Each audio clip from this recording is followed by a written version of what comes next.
Hey everybody, welcome back to Royal Flame International. Today we're going to be talking about making room for the anointing, giving that unlocks the miraculous.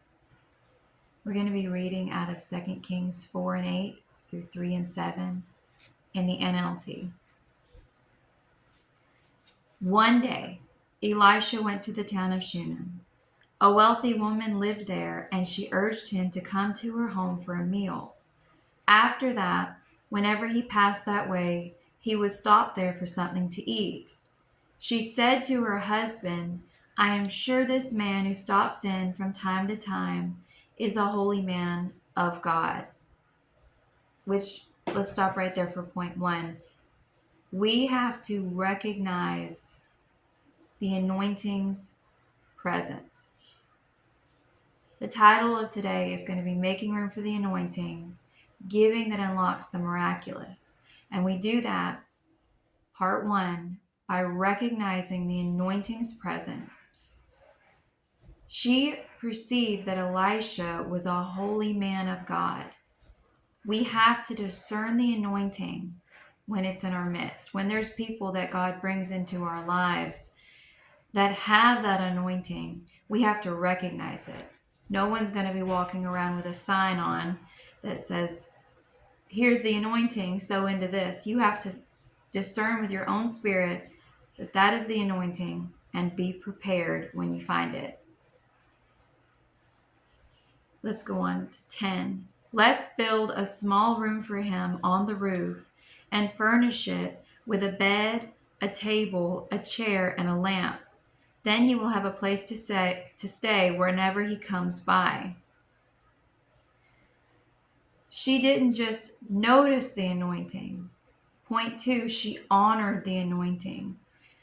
She honored that anointing by providing food for Elisha, but then she went a step further and she built a room for him. She created a space for the anointing to dwell in. She wasn't just content anymore sowing into the anointing. She wanted to create a place where the anointing would come and dwell. She wanted to go a step further, which is what we're going to be talking about in point three. She had a willing heart. Point three, you have to give from a willing heart.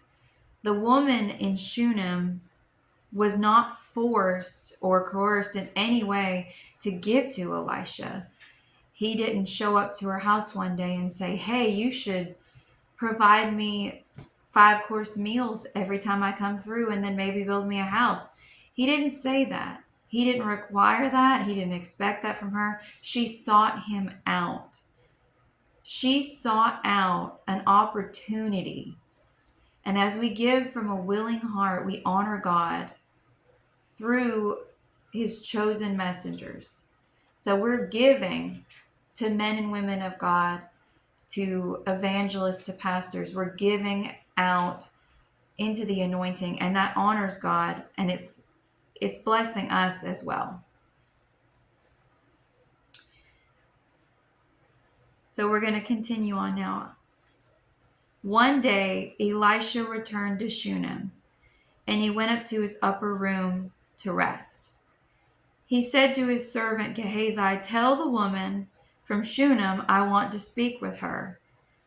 And when she appeared, Elisha said to Gehazi, "Tell her, we appreciate the kind concern you have shown us. What can we do for you? Can we put in a good word for you to the king or the commander of the army?" "No," she replied, "my family takes good care of me." But later Elisha asked Gehazi, "What can we do for her?" Gehazi replied, "She doesn't have a son, and her husband is an old man. Call her back again." When the woman returned, Elisha said to her as she stood in the doorway, "Next year at this time, you will be holding a son in your arms." "No, my lord," she cried. "Oh, man of God, don't deceive me and get my hopes up like that." But sure enough, the woman soon became pregnant, and at that same time the following year she had a son, just as Elisha had said. which takes us to point 4. When we give and when we honor the anointing, it invites divine favor into our lives. Her generous heart led to a prophetic blessing. It led to her receiving the desires of her heart, a son. And when we give cheerfully, it invites God's favor and blessing into our lives. Which flows into point 5. The anointing makes room for miracles.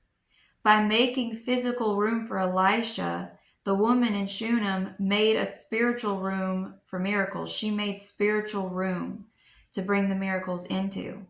By placing a demand on the anointing through faith, it can lead to miraculous outcomes in our lives. And we know what goes on in the rest of the chapter. If you haven't read it, you should go ahead and finish it out.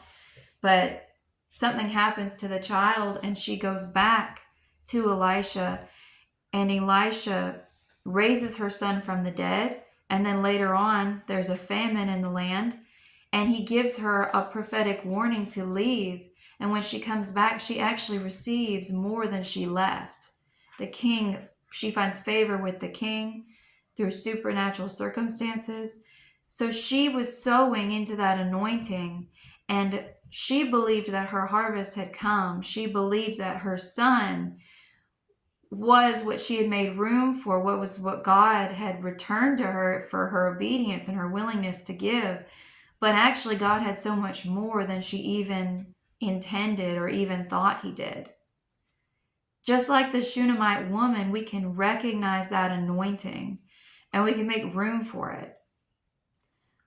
We honor the presence of God through our words and our actions, but also through our giving and faith and expectation.